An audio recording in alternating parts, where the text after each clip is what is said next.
வணக்கம். ஒரு குட்டி ஃப்ளாஷ்பேக். சம்மர் ஹாலிடேஸ்க்கு 1 மந்த்தா நேட்டிவ்ல போய் ஸ்டே பண்ணியிருந்தப்போ, 1 வீக் சின்னத்தம்பி வீட்ல மதுரையில ஸ்டே பண்ணியிருந்தோம்.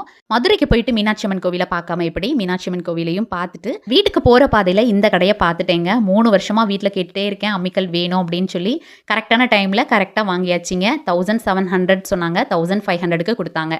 அவ்வளதான் ஃப்ளாஷ்பேக் முடிஞ்சுட்டு, அந்த அம்மிக்கல்லுல தான் இன்னைக்கு பீர்க்கங்காய் தோல் துவையல் அரைக்க போறேன். பீர்க்கங்காய் தோல் துவையலுக்கு நல்லெண்ணெய் 2 ஸ்பூன், சின்ன வெங்காயம் 10, உளுந்து 2 ஸ்பூன், பொரிக்கடலை 2 ஸ்பூன், பூண்டு 2 பல், காய்ந்த மிளகாய் 4, உப்பு தேவையான அளவு, தேங்காய் துருவல் சேர்த்திருக்கேன். கூடவே பீர்க்கங்காய் தோலை நல்லா அலசிட்டு சேர்த்துக்கோங்க. எல்லாமே நல்லா வதங்கினதுக்கு அப்புறமா அடுப்பை ஆஃப் பண்ணிடலாம். அம்மிக்கல்ல பழக்கத்துக்கு கொண்டு வரதுக்கு 2 மணி நேரம் பச்சரிசியை நல்லா நனைய போட்டுக்கோங்க. அந்த பச்சரிசியை அம்மிக்கல்லில் நல்லா அரைச்சி எடுத்துக்கோங்க. நல்லா தேய்ச்சும் விடுங்க.